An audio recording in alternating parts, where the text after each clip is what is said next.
রান্নার তোড়জোড় চড়ছে।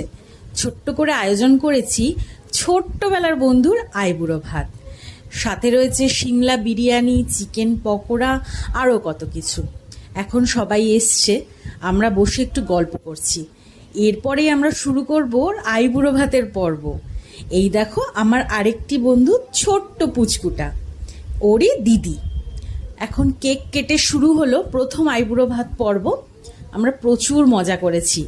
এরপরেই চলে যাব শর্ট টান খাওয়ারের দিকে। আসলে নজরটা কিন্তু আমাদের ওই দিকেই থাকে।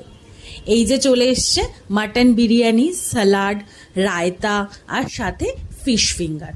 ওকে সুন্দর করে একটা আলাদা প্লেটে আমি সাজিয়ে দিয়েছিলাম, আর সাথে দিয়েছিলাম অল্প একটু মিষ্টি। আসলে আমার বন্ধুটা মিষ্টি খেতে বড় ভালোবাসে। কালকে সেরকম কিছুই খাইনি, তবে মন করেছে তাই সাজিয়ে দিয়েছি। আবার দেখা